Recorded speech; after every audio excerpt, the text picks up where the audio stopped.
you for joining us here tonight. I'm going to rewind the clock to start here for a moment. In the 18th century,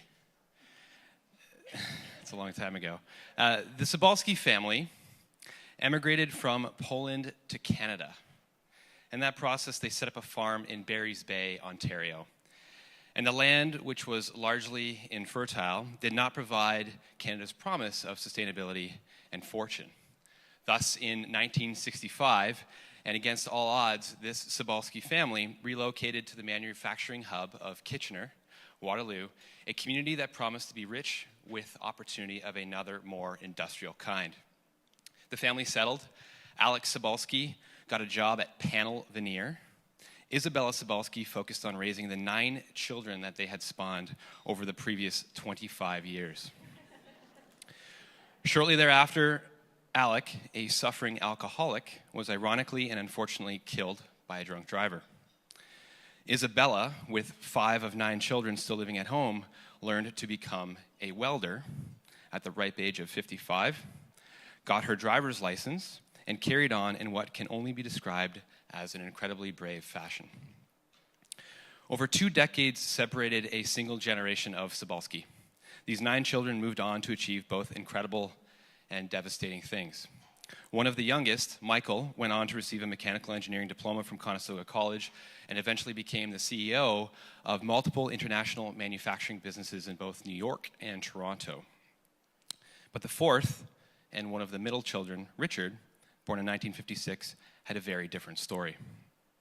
After a 30-year career in long-haul transport and on-and-off battles with alcoholism, Richard unfortunately lost his job due to the addiction. The shame, the guilt, and the disease eventually destroyed his family. And before long, Richard was no longer at his home and no longer able to support his children. Richard was homeless in downtown Kitchener. Isabella is still alive today, albeit in a comatose state due to extreme Alzheimer's.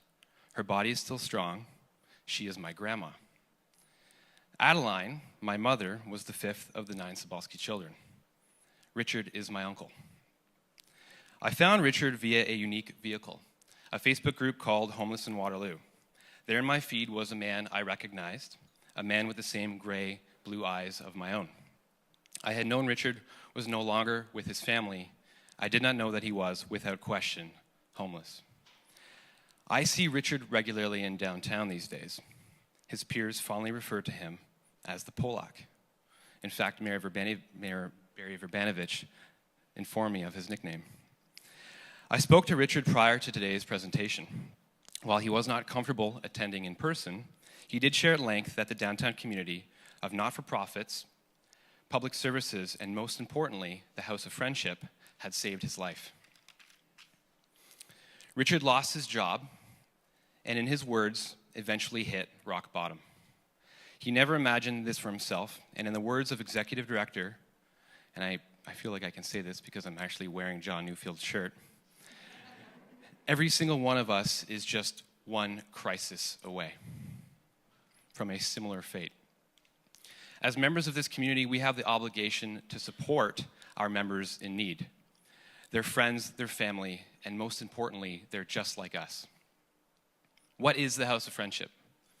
It's a bundle of offerings designed to support men and women in positions similar to Richard. Their addiction treatments and support saved him from his own demons, allowed him to get back on his feet, find supportive housing, and ultimately return to society. House of Friendship also provides support to children in low-income neighborhoods and provides them with the opportunity to attend camps. These camps can change their path through life, socializing and exposing them to new and exciting opportunities to reorient their direction and hopefully avoid future crises of their own. Now, if you're like me, finding time to participate is often difficult. Time is a very valuable asset. So I have pre-selected 2 of House of Friendship's endeavors that I think fit into the busy schedules of this ecosystem and community in particular. House of Friendship needs your help every morning from 6 to 8 a.m. This is before the workday, to help with their overflow space from their other House of Friendship shelters. There's an increased demand during the winter months, and these spaces provide a warm and inviting space to spend the night safely. Once at this location, which is St. Matthew's, a House of Friendship representative can speak to them about addiction services, if needed, as well as more permanent housing in the near future. Number 2, Trek for Kids. Kids living in low-income neighborhoods across the region are not able to afford summer camp. Supporting the Trek for Kids hike and bike can fund an entire week at an overnight camp for the chance of a lifetime this summer.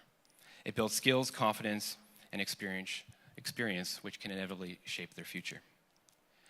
If you want to learn more about the House of Friendship and their amazing initiatives, come talk to me or my colleagues in these wonderful burgundy shirts, Margaret, Dawn, and Jen. I'm looking forward to seeing you all at the Trek for Kids. Thank you.